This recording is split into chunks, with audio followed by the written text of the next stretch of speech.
Bonjour, l'objectif de la séance aujourd'hui est de démontrer la formule arc sinus x' égale plus 1 sur racine carrée de 1 moins x2.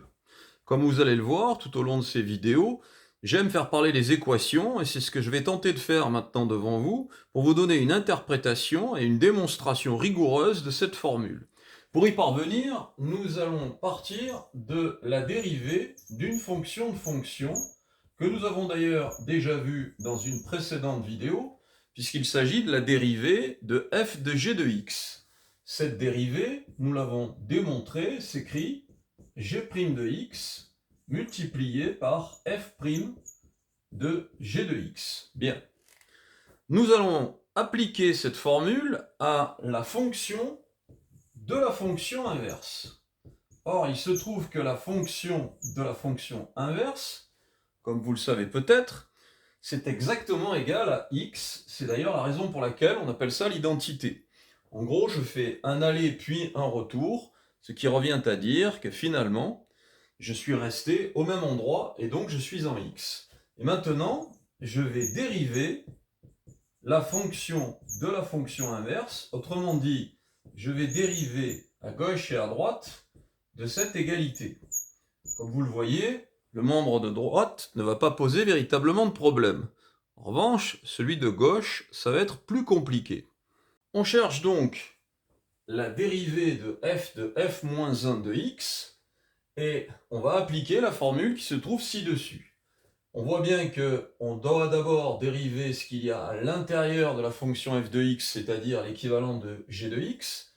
On a donc f moins 1 de x' multiplié par f' de f moins 1 de x. Et comme on l'a vu tout à l'heure, le membre de droite n'était autre que la dérivée de x, qui est évidemment égale à 1.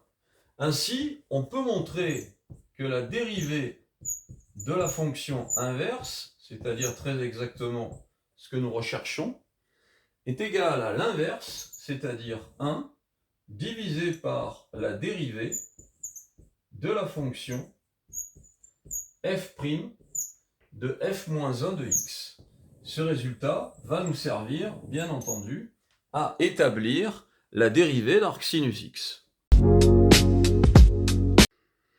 Nous sommes donc partis de la fonction y égale f de x égale sinus x, dont nous recherchons la fonction inverse, c'est-à-dire x égale f moins 1 de y. Nous cherchons l'angle, en quelque sorte, et cet angle est égal à arc sinus de y, avec y qui est évidemment compris entre moins pi sur 2 et plus pi sur 2.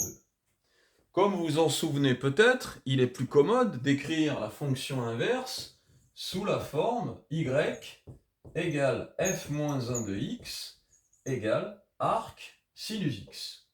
C'est ce que je vais faire dans la suite des calculs. Bien.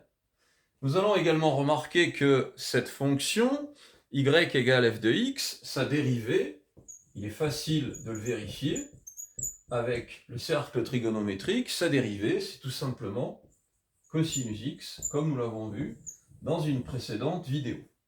Nous avons donc tous les ingrédients pour calculer la dérivée de la fonction inverse. Nous avons donc la fonction y égale f de x. Nous avons montré que sa dérivée f' de x est égale à cos x, et que sa fonction inverse, y, égale f moins 1 de arc sinus x.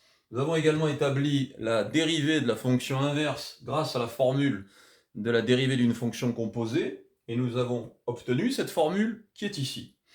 Il ne nous reste plus qu'à remplacer, tout simplement. Vous voyez que je remplace f moins 1 de x par arc sinus x, donc je cherche la dérivée.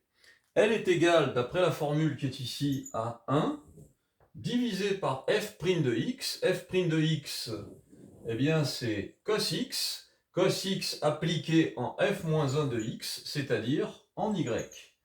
Je viens donc de démontrer que la dérivée de arc sinus x est égale à cos y.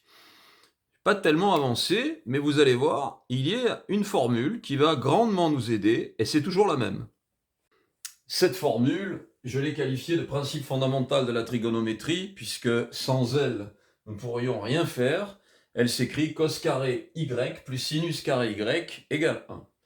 Vous voyez qu'on peut très facilement extraire que cos carré y égale 1 moins sin carré y.